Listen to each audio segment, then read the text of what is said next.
ಪ್ರಿಯ ಸ್ನೇಹಿತರೆ, ನಿಮ್ಮೆಲ್ಲರಿಗೂ ಕರ್ತನಾದ ಯೇಸುವಿನ ನಾಮದಲ್ಲಿ ನನ್ನ ಪ್ರೀತಿಯ ವಂದನೆಗಳು. ಈ ವರ್ಷವನ್ನು ಪ್ರಾರಂಭ ಮಾಡಿ ಆಗಲೇ ಅರ್ಧ ವರ್ಷದಲ್ಲಿ ನಾವು ಇದ್ದೇವೆ.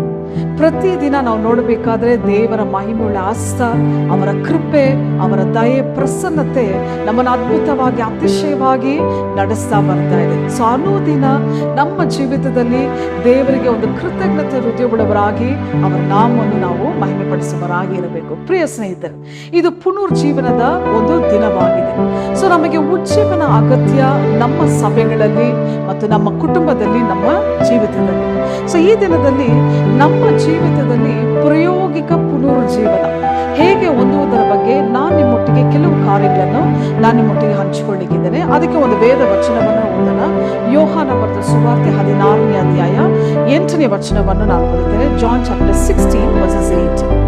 ಆತನು ಬಂದು ಪಾಪ, ನೀತಿ, ನ್ಯಾಯ ತೀರ್ಪಿಗೆ ಈ ವಿಷಯಗಳಲ್ಲಿ ಲೋಕಕ್ಕೆ ಅರಿವನ್ನು ಹುಟ್ಟಿಸುವನು. And when the Holy Spirit comes, He will convict the world of sin and of righteousness and of judgment. ಎಂದು ವಾಕ್ಯ ನಮಗೆ ಹೇಳಿದೆ.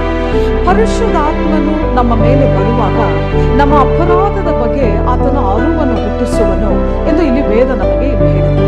ಈ ದಿನಗಳಲ್ಲಿ ನೋಡಬೇಕಾದ್ರೆ ಜನರು ಪಾಪ ಅಂದ್ರೆ ಏನು ಇಲ್ಲ, ಎಲ್ಲ ಪರವಾಗಿಲ್ಲ ಅಂತ ಹೇಳಿದ್ದಾರೆ. ಸೊ ನಾವು ವೇದವನ್ನು ಓದಿ ನೋಡುವಾಗ ನಮಗೆ ಗೊತ್ತಾಗುತ್ತದೆ ಅಪರಾಧ ಅಂದ್ರೆ ಏನು ಅಂತ. ಮನುಷ್ಯನ ನೀತಿವಂತಿಕೆ ದೇವರ ದೃಷ್ಟಿಯಲ್ಲಿ ಪಾಪಮಯವಾಗಿ ಕಾಣುತ್ತದೆ. ನೋಡಿ, ಈ ಲೋಕದ ಜನರು ಕೂಡ ಅವರ ದೈವಿಕವಾದ ಜೀವನವನ್ನು ನಡೆಸುವುದು ಪಾಪ ಎಂದು ಅವರು ಅಂದುಕೋಬಹುದು. ಆದರೆ ಸತ್ಯವೇದ ನಮಗೆ ತೋರಿಸುತ್ತದೆ ಯಾವುದು ಸರಿ, ಯಾವುದು ತಪ್ಪೆಂದು. ಹಲ್ಲೆಲೂಯಾ. ನೋಡಿ, ನಿಮ್ಮ ದೇಶದಲ್ಲಿ ನೀವು ನಿರ್ದಿಷ್ಟ ನಿಯಮವನ್ನು ಹೊಂದಿರಬಹುದು. ನೀವು ಆ ನಿಯಮವನ್ನು ಉಲ್ಲಂಘಿಸಿದಾಗ, ಕಾನೂನಿನ ಅಡಿಯಲ್ಲಿ ಇರುವಾಗ ಆ ಕಾನೂನು ನಿಮ್ಮನ್ನು ಖಂಡಿಸುತ್ತದೆ. ಸೊ ಅದೇ ರೀತಿಯಲ್ಲಿ ಇಲ್ಲಿ ನಾವು ನೋಡುತ್ತೇವೆ, ಸತ್ಯವೇದ ನಮಗೆ ಹೇಳುತ್ತದೆ ಪರಿಶುದ್ಧ ಆತ್ಮನು ನಮ್ಮ ಮೇಲೆ ಬರುವಾಗ ಆತನು ನಮ್ಮ ಅಪರಾಧದ ಬಗ್ಗೆ ಆತನು ನಮ್ಮನ್ನು ಖಂಡಿಸುವನು ಎಂದು ವಾಕ್ಯ ಇಲ್ಲಿ ನಮಗೆ ಹೇಳುತ್ತದೆ. ಈ ಪಿಲ್ಗ್ರಿಮ್ ಪ್ರೋಗ್ರೆಸ್ ಅಲ್ಲಿ ಕ್ರಿಶ್ಚಿಯನ್ ಒಬ್ಬ ಮನುಷ್ಯನು, ಆತನಿಗೆ ಈ ಬುಕ್ಕನ್ನು ಹೊರುವುದು ಒಂದು ಭಾರವಾದ ಹೊರೆಯಾಗಿತ್ತು. ಆತನು ತುಂಬಾ ಗದ್ದಲದಿಂದ ಕೇಳುತ್ತಾನೆ. ಯಾರ ಹತ್ರ ಕೇಳುತ್ತಾನೆ ಅಂದ್ರೆ ಈ ಲೌಕಿಕ ಬುದ್ಧಿವಂತನ ಹತ್ರ ಕೇಳುತ್ತಾನೆ. ವರ್ಲ್ಡ್ಲಿ ವೈಸ್ ಮೆನ್ ಅಂತ ಹೇಳ್ತಾರೆ, ಅಂದ್ರೆ ಶತ್ರುವಿನ ಏಜೆಂಟ್. ಅವನ ಹತ್ರ ಕೇಳ್ತಾನೆ, ಸರ್, ಈ ಹೊರೆಯಿಂದ ನಾನು ಹೇಗೆ ಹೊರಬರಲಿ? ಪಾಪದ ಹೊರೆ ಮತ್ತು ಅಪರಾಧದ ನಿರ್ಣಯದಿಂದ ನಾನು ಹೇಗೆ ಹೊರಬರಲಿಕ್ಕೆ ಸಾಧ್ಯ ಅಂತ ಕೇಳುವಾಗ ಆ ವರ್ಲ್ಡ್ಲಿ ವೈಸ್ ಮೆನ್ ಕೇಳುತ್ತಾನೆ, ಯಾರು ಹೇಳಿದ್ದು ನೀನು ಅಪರಾಧಿ ಎಂದು?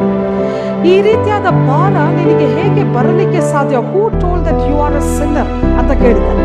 ಸೊ ಅವಾಗ ಕ್ರಿಶ್ಚಿಯನ್ ಹೇಳ್ತಾನೆ, ಈ ಬುಕ್ ಅನ್ನು ಓದುವುದರಿಂದ ಅಂತ ಹೇಳುವಾಗ ಅವಾಗ ವರ್ಲ್ಡ್ಲಿ ವೈಸ್ ಮೆನ್ ಹೇಳ್ತಾನೆ, ಇದು ನಾನ್ ಸೆನ್ಸ್.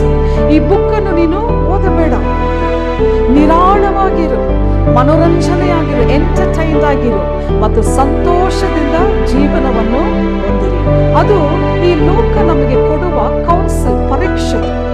ಆದರೆ ಸತ್ಯವೇದವನ್ನು ನಾವು ಓದಿ ನೋಡುವಾಗ ನಮಗೆ ಗೊತ್ತಾಗುತ್ತದೆ, ಪರಿಶುದ್ಧ ಆತ್ಮನು ನಮ್ಮ ಮೇಲೆ ಬರುವಾಗ ನಮ್ಮ ಅಪರಾಧದ ಬಗ್ಗೆ ನಮಗೆ ಅರಿವನ್ನು ಹುಟ್ಟಿಸುವನು ಎಂದು ವಾಕ್ಯ ಇಲ್ಲಿ ನಮಗೆ ಹೇಳುತ್ತೆ. ಸೊ ನಮ್ಮ ಪಾಪದ ಬಗ್ಗೆ ನಮಗೆ ಅರಿವು ಉಂಟಾದಾಗ ನಾನು ಹೇಳುತ್ತೇನೆ, ನಮಗೆ ಬಿಡುಗಡೆ ಸಿಗುತ್ತದೆ. ಹಲ್ಲೆಲೂಯಾ. ನೋಡಿ, ಈ ಅರಿವು ಇಲ್ಲದವರು ಪಾಪ ತನ್ನ ಇಡೀ ಜೀವಿತವನ್ನೇ ನಾಶಪಡಿಸುತ್ತದೆ. ಆದರೆ ಪರಿಶುದ್ಧ ಆತ್ಮನು ನಮ್ಮ ಅಪರಾಧವನ್ನು ಖಂಡಿಸಿದಾಗ, ಯೇಸು ಕ್ರಿಸ್ತನ ರಕ್ತದಲ್ಲಿ ನಮ್ಮನ್ನು ಶುದ್ಧೀಕರಿಸಿದಾಗ, ಅವರ ನಾಮ ಮಹಿಮೆಗಾಗಿ ನಿಲ್ಲಲು ನಾವು ರಕ್ಷಣೆ ಹೊಂದುತ್ತೇವೆ. ಹಲ್ಲೆಲೂಯಾ. ಉಜ್ಜೀವನ ಕಾಲದಲ್ಲಿ 17th ಸೆಂಚುರಿಯಲ್ಲಿ 17ನೇ ಶತಮಾನದಲ್ಲಿ ಜಾನ್ ವೆಸ್ಲಿ ಎನ್ನುವರು ಅವರ ಸಂದೇಶವನ್ನು ನೀಡುವಾಗ ಅನೇಕರು ಆ ಸಂದೇಶವನ್ನು ಕೇಳಿ ನೆಲದ ಮೇಲೆ ಬಿದ್ದು ದೇವರ ದಯಕ್ಕಾಗಿ, ದೇವರ ಕೃಪೆಗಾಗಿ ಅವರು ಎದೆ ಪಡ್ಕೊಂಡು ಅವರು ಅಳುತ್ತಾ ಇದ್ರು, ಪ್ರಾರ್ಥನೆ ಮಾಡುತ್ತಾ ಇದ್ರು. ಈ ದಿನಗಳಲ್ಲಿ ನೋಡ್ರಿ, ಅನೇಕರು ಒಳ್ಳೆ ಸಂದೇಶವನ್ನು ನಾವು ಕೇಳಲಿಕ್ಕೆ ನಾವು ಇಷ್ಟಪಡುತ್ತೇವೆ ಅಲ್ವಾ? ಅದ್ರ ತಪ್ಪಿಲ್ಲ. ಆದರೆ ನಾವು ತಪ್ಪಿಸ್ತರೆಂದು ನಿರ್ಣಯಿಸಲ್ಪಡದ ಹೊರತು ನಾವು ಎಂದಿಗೂ ಕ್ರೈಸ್ತ ಜೀವಿತವನ್ನು ಆನಂದಿಸುವುದೇ ಇಲ್ಲ. ನಮಗೆ ಉಜ್ಜೀವನ ಬೇಕು. ಹಲ್ಲೆಲೂಯಾ. ಎರಡನೇ ಕಾರ್ಯದಲ್ಲಿ ವೇದ ನಮಗೆ ಹೇಳುತ್ತದೆ, ಮೊದಲನೇದಾಗಿ ಪರಿಶುದ್ಧ ಆತ್ಮನು ನಮ್ಮ ಮೇಲೆ ಬರುವಾಗ ಅದು ನಮ್ಮ ಪಾಪದ ಬಗ್ಗೆ ನಮಗೆ ಅರಿವನ್ನು ಹುಟ್ಟಿಸುವುದು.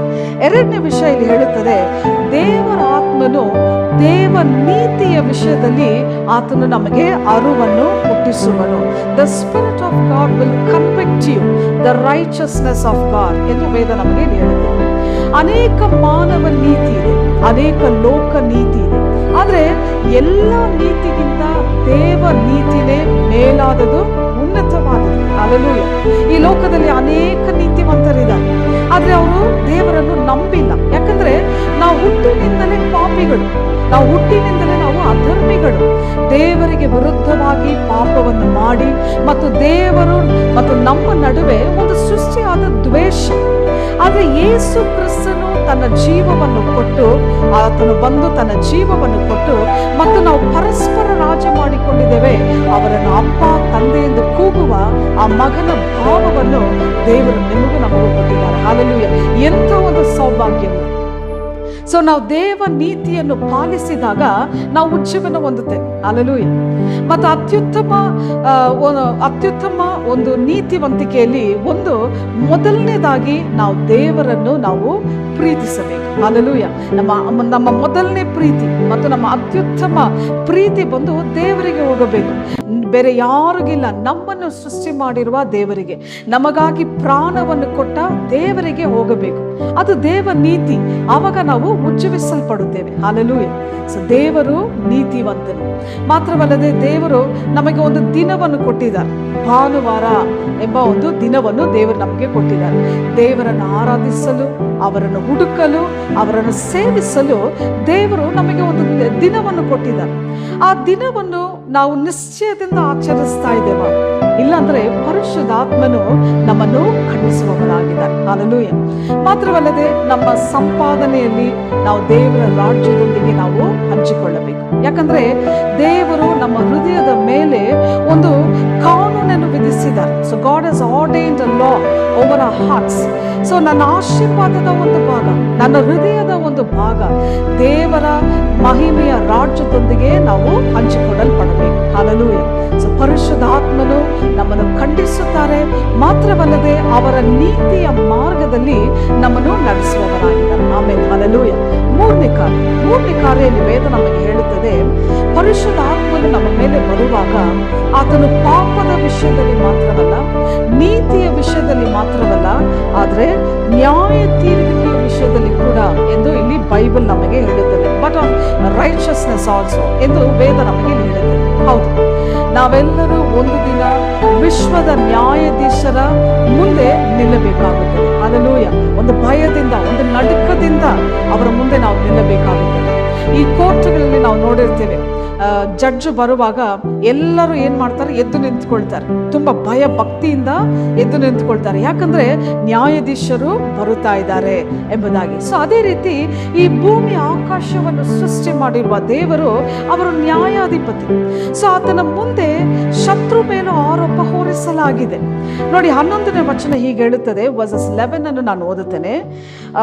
ಇಹಲೋಕಾಧಿಪತಿಗೆ ನ್ಯಾಯ ತೀರ್ವಿಕೆಯ ವಿಷಯದಲ್ಲಿಯೂ ಲೋಕಕ್ಕೆ ಅರುವನ್ನು ಹುಟ್ಟಿಸುವನು.